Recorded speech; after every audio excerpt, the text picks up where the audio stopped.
Hey everyone, and a welcome in or a welcome back. It's a Monkey Mar. Before we get into today's video, please make sure you click that subscribe button, the like, and the bell for notifications.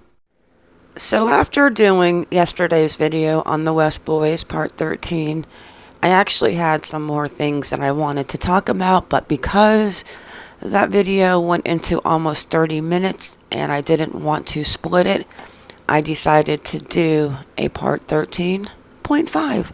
With that, guys, let's get into it.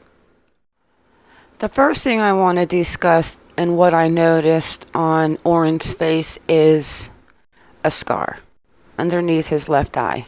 He doesn't have it on this baby pic, but look at his eyes. He looks so happy here on the right, and on the left, his eyes, he just looks like he's sad. I don't know, you just look at his little face. I'm gonna say this right now. From the very beginning, Trezell West has always rubbed me the wrong way.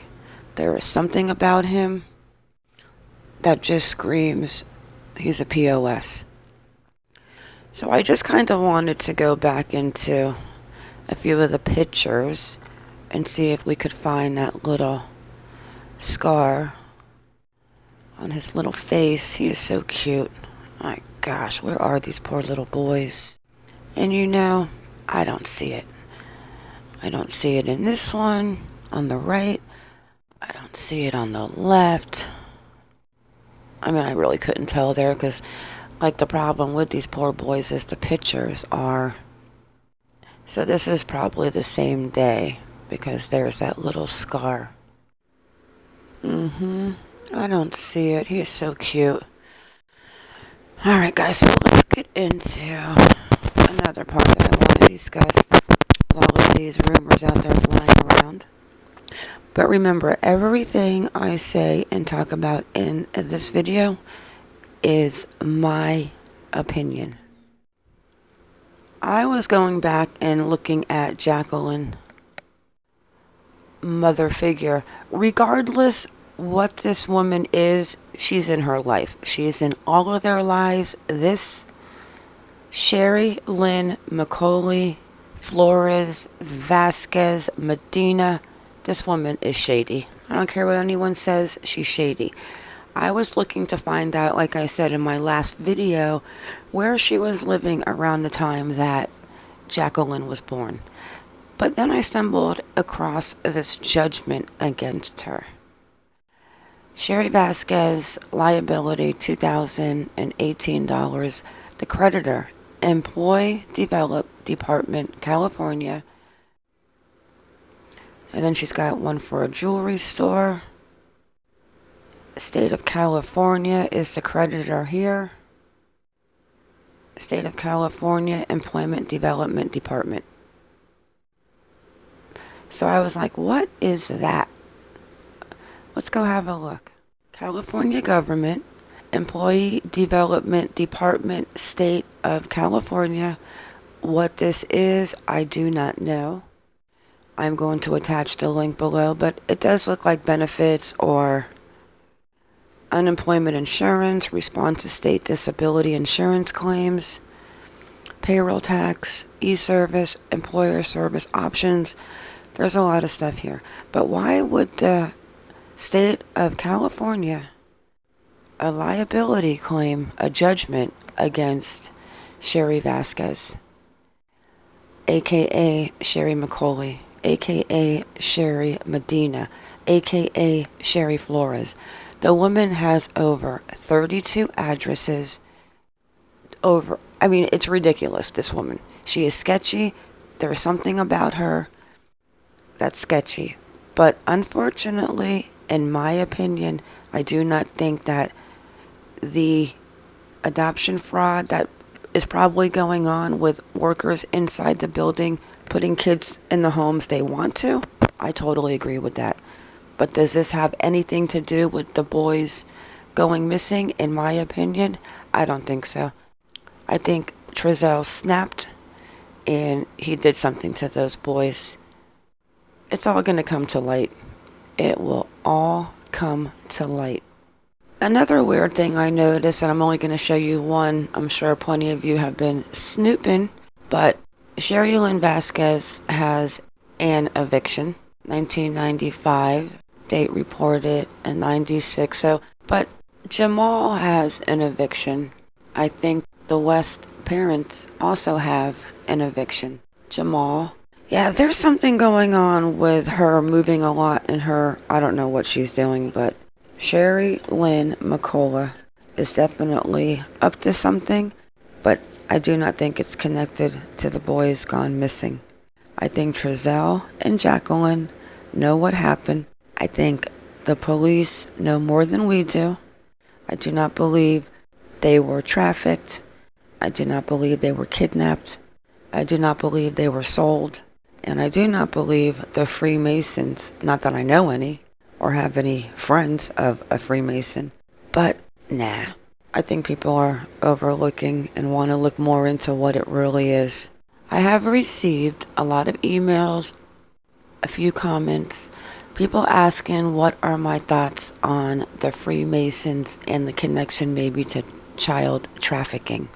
Asking about the Freemason rock statue that was at Bakersfield Department of Children and Family.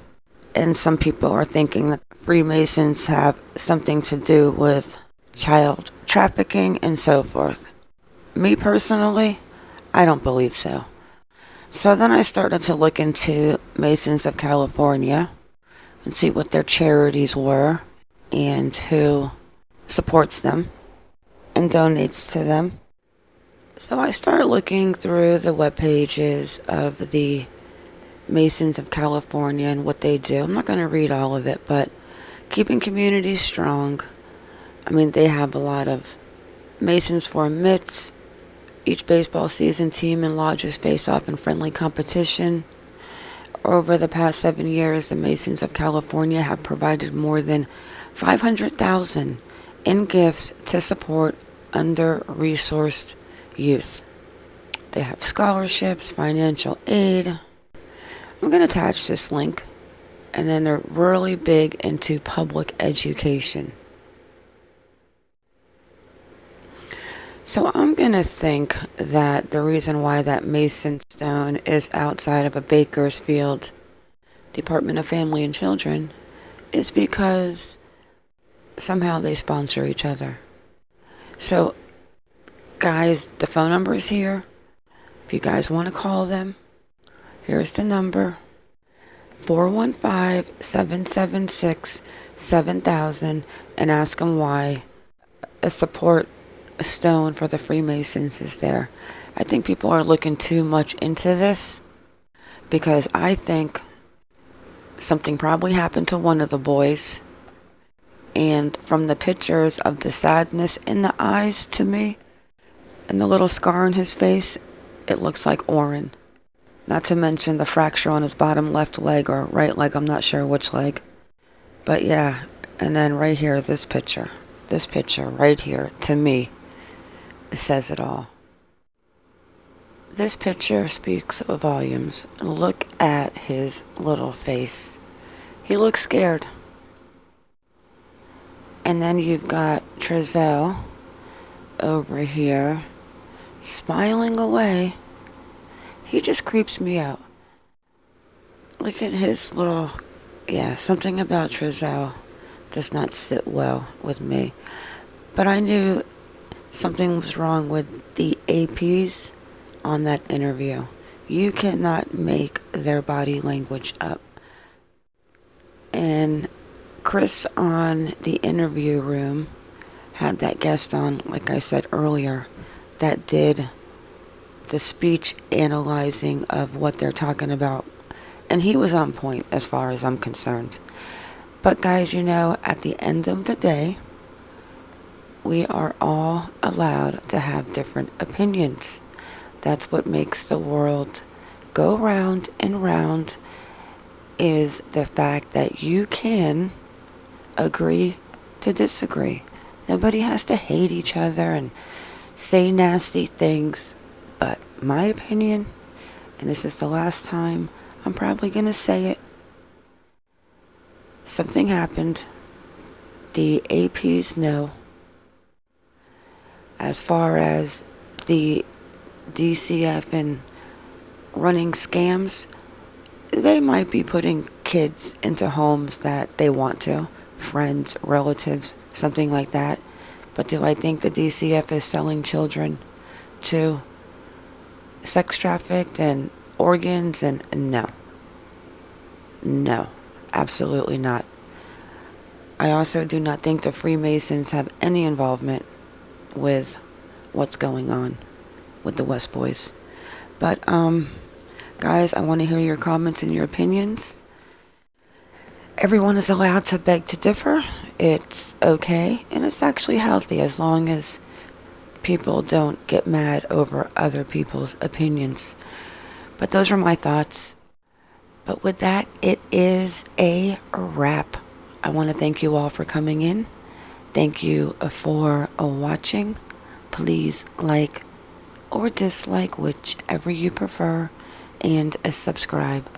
Everyone have a good day or a good night wherever you are in the world, and stay vigilant. I am out.